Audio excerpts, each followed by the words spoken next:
सबको और मंच पर आसीन हमारी जिले का जो जनक होता है उसके लिए बच्चा बूढ़ा नौजवान एक बराबर होता है। वो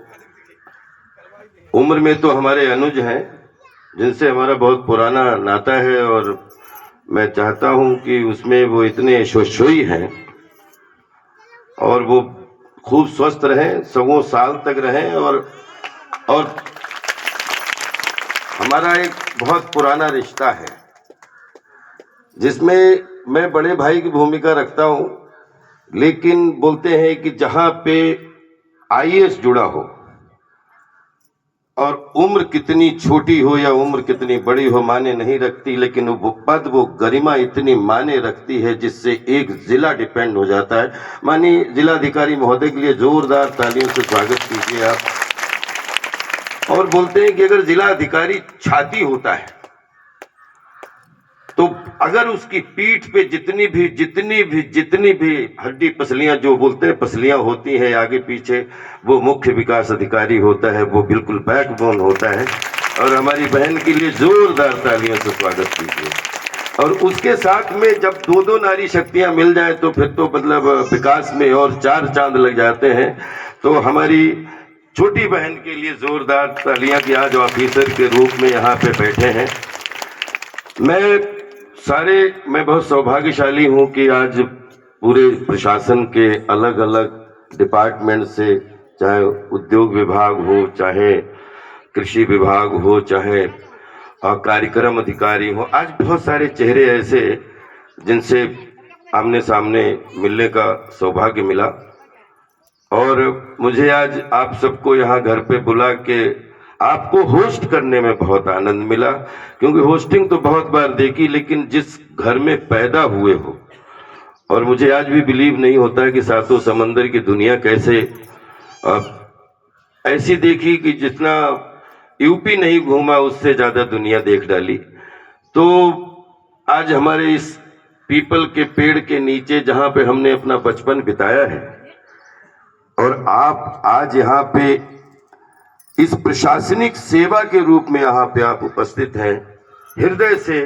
बड़े भाव से, बड़े हर्षोल्लास के साथ आप सभी का नमन करता हूँ, वंदन करता हूँ, अभिनंदन करता हूँ। और आप सब जो भी आप हमसे उम्र में बड़े हैं उनको शत शत नमन करता हूँ, चरण स्पर्श करता हूँ। डीएम साहब, 2 मिनट आज आपके चाहूंगा ये एरिया के बारे में बताने के लिए। ये रोहेलखंड का एक ऐसा अजूबा एरिया है जो खेती बाड़ी से लेकर इतना, बोलते हैं कि रोहेलखंड सुना, बुंदेलखंड सुना, इतने खंड हमारे यूपी में 18 खंड हैं, 18 मंडल हैं। लेकिन इस मंडल की महिमा को आज तक विश्व में अगर बहुत सारी, चाहे वो सांस्कृतिक रूप में हो, चाहे वो पारिवारिक के रूप में हो, सामाजिक के रूप में हो, सरसता के समदर्शिता के रूप में हो, गंगा जमुनी तहजीब के रूप में हो, हिंदू मुस्लिम सिख ईसाई के रूप में हो, खेती बाड़ी के रूप में हो, मुझे ऐसा लगता है छोटा सा बंडा जिसको आप बोलते हो, और मुझे जितनी नॉलेज है कि शायद यहाँ पर जितने भी व्यापारी हैं वो पूरे देश के व्यापारी हैं। कोई धान के रूप में, गेहूं के रूप में, दाल के रूप में, खेती बाड़ी के रूप में, उसके साथ चीनी मिलों के रूप में, बहुत सारे लोग बहुत दूर दूर से आके, जब मैं इस बंडा की गलियों में टहल टहल के अपने परिवार का साथ देता था, और मैं दूध बेचने का काम करता था, क्योंकि मैंने 20 साल की उम्र तक ऐसा कोई इस पेड़ नहीं है जिसके नीचे छांव में बैठा नहीं, ऐसी कोई मेड़ नहीं है जिसकी घास और खुरपी राज्यपाल के हाथों से काटी ना गई हो, ऐसा कोई रोड नहीं है जिसमें हमारे बड़े भाई ने, हमारे गांव के यहाँ बहुत सारे लोग बैठे हैं जो हमने कोई ऐसा खेत चक्रोट नहीं है जिसमें हमने भैंसे ना चराई हों। इस एरिया से इतनी मोहब्बत है कि एक बार अमेरिका में जब मुझे कई बार लोगों ने बोला कि बड़े छोटे गांव से आए राजपाल, तो बीच में उठा, हमने कहा माफ करिएगा, जो आपको छोटा गांव लगता है मुझे लगता है पूरी दुनिया का सबसे बड़ा गांव है जिसका नाम है कुर्रा, और वो मेरा गांव है। क्योंकि कोख कभी, चाहे वो दुनिया की कोई भी कोख हो, कोख का दर्जा कभी छोटा नहीं हो सकता। कोख कोख होती है, और कोख में जो बच्चा जन्म लेता है उससे बड़ा स्वर्ग दुनिया में कोई नहीं होता है। तो मैं हर कोख को प्रणाम करता हूं। आपसे बहुत बहुत जितना खुशी आज हुई जब आपने मुझे बोला कि हम आ रहे हैं, तो मैंने सब अपने भाइयों को बोला कि पूरे समस्त क्षेत्रवासियों के साथ में हमारे 6 भाइयों का इसलिए फोटो लगाना कि हम 6 भाई आप सबके कद्रदान हैं। और इस रोहेलखंड मंडल में, चाहे एयरपोर्ट के रूप में हो, चाहे वो जल जंगल जमीन पर्यावरण पहाड़ी के रूप में, जब भी कहीं भी, कभी कविता के रूप में, कभी इसकी बखान करने में, जहां भी हमें मौका मिला, मैंने कोशिश की कि रोहेलखंड मंडल दुनिया का सबसे बड़ा मंडल हो, क्योंकि इसमें राजपाल जन्मा है।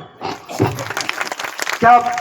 इसमें किसी का नुकसान नहीं है, मेरा फायदा ही फायदा है, मुझे ऊर्जा मिलती है जीने के लिए। ये खेतीबाड़ी के रूप में जितनी भी आपने योजनाएं बताई हैं, यहाँ पे हमारी कोई, यहाँ पे दादी नहीं होंगी, सब या तो माई होंगी या मामा होंगे या नानी होंगी, नाना होंगे, क्योंकि मैं ननिहाल में जन्मा हूं। तो सभी लोगों, सभी यहाँ जितने लोग भी, जितने भी हैं, वो सब रिश्तेदार हैं। ये गांव में चारों तरफ 6 महीने कभी भी इस गांव में सपना होता था कि चप्पल पहन के बाहर चले जाएं। हम जब इतने बड़े थे, रात में या तो सिर्फ मेढकों की टर टर, या कुत्तों की आवाज, या गली का सन्नाटा, झुंगरों की आवाज, जब पूरा गांव सोता था। आप बिलीव करिए, पता नहीं मुझे, अब मैं समझ पाता हूं कि ये क्यों मेरे अंदर था। और मैं रात में उठ के अकेले में पता नहीं कैसी कैसी अफर्मेशन करता था, और मुझे ये लगता था कि एक दिन इस पूरे एरिया को बदल डालूंगा। मेरे पिताजी के पास, हम भाइयों के पास आजीविका चलाने के लिए संघर्षरत फैमिली, और मुझे पता ही नहीं क्यों लगता था कि बस मैं आ गया हूं और इस एरिया को बदलना ही बदलना है। जब मैं एक्टर बन गया, मुझे 99 में जनपद रत्न का अवार्ड मिला मुंगेरी के भाई नौरंगील करने के बाद। तो यहाँ पे बगैर किसी राजनीति, क्योंकि ये राजनीतिक मंच नहीं है, प्रशासनिक मंच है, और ये विकास को लेके मंच है, योजनाओं को लेके मंच है, ये चौपाल है। तो इसमें अगर किसी की नाम ना ले पाऊं तो भी बुरा मत मानिएगा, और जिसका नाम ले लूं ज्यादा खुश होने की जरूरत नहीं, ना सबके लिए बराबर ही फीलिंग है हमारे मन में।